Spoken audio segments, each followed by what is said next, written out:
বগুড়ায় সন্ত্রাসী হামলায় আহত হয়েছেন মাছরাঙ্গা টেলিভিশনের প্রতিনিধি সহ 2 সাংবাদিক। এ ঘটনায় ক্ষোভ প্রকাশ করেছেন স্থানীয় সাংবাদিক ও সাধারণ মানুষ। হামলাকারীদের ধরতে ডিবি সহ একাধিক টিম গুরুত্ব দিয়ে কাজ করছে বলে জানিয়েছে পুলিশ।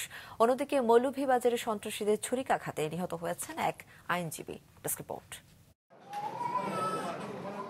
মাছরাঙ্গা টেলিভিশনের বগুড়া প্রতিনিধি সহ 2 সাংবাদিকের উপর হামলা চালিয়েছে একদল সন্ত্রাসী। এতে চোখ সহ শরীরের বিভিন্ন স্থানে আঘাত পেয়েছেন তারা।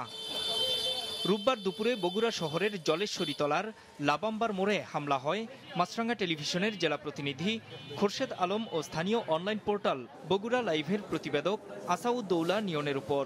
পরে তাদের উদ্ধার করে সরকারি মোহাম্মদ আলী হাসপাতালে নেওয়া হয়।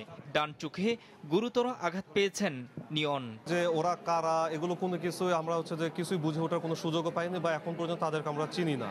ওখানে ওরা 8-10 জন বা তারও বেশি হয়তো বা হতে পারে। ওরা টার্গেট করে মারছে এটা মনে হলো। হুট করে এসে ড্রাঙ্ক মানে অ্যাডিক্ট যেরকম হয় ওইরকম ছেলেপেলে তর্ক করতেছিল। তখন আমি বললাম যে ভাই কোনো সমস্যা থাকলে কথা বলি।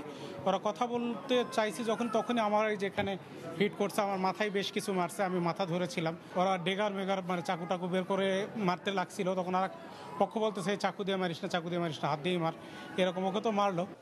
সাংবাদিকদের উপর এমন হামলায় ক্ষোভ প্রকাশ করেছেন গণমাধ্যম কর্মী সহ সাধারণ মানুষ। দ্রুততম সময়ে হামলাকারীদের গ্রেপ্তার করে বিচারের মুখোমুখি করার দাবি তাদের। এটা জলেশ্বরী তলায় আজ প্রায় 10 বছর হলো। এখানে প্রায় মারামারি লাথি খালি জলেশ্বরী তলা কালী মন্দির থেকে এই মাথা পর্যন্ত এটা আমাদের দেখে অভ্যস্ত হয়ে গেছে। 12 জনের মতন হবে। 12টা জুসের অর্ডার আমাদের এখানে দিছে। মোটরসাইকেল করে আসছে, 3টা কি 4টা মোটরসাইকেল হবে। অতর্কিতভাবে তার উপর হামলা করে তাদেরকে গুরুতরভাবে আহত করেছে। তাদেরকে গ্রেপ্তার করে আইনের আওতায় আনে তবে তো সাংবাদিকরা নিরাপদ হবে।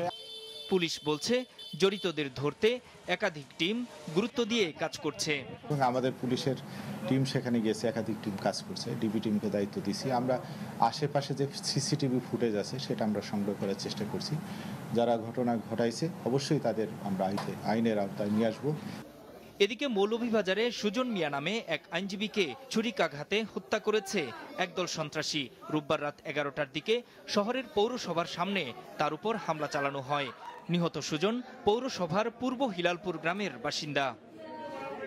মৌলভীবাজার সদর মডেল থানার ওসি মোহাম্মদ মাহবুবুর রহমান জানান, একটি ফুচকার দোকানের সামনে কিশোর গ্যাংয়ের একটি দলের সঙ্গে সুজন মিয়ার কথা কাটাকাটি হয়। এক পর্যায়ে বখাটেরা তাকে ছুরিকাঘাত করে পালিয়ে যায়। পরে উদ্ধার করে মৌলভীবাজার সদর হাসপাতালে নিয়ে গেলে চিকিৎসক তাকে মৃত ঘোষণা করেন। হত্যাকারীদের ধরতে ব্যবস্থা নেওয়া হচ্ছে বলে জানিয়েছেন ওসি। নূর মোহাম্মদ, মাছরাঙ্গা নিউজ ডেস্ক।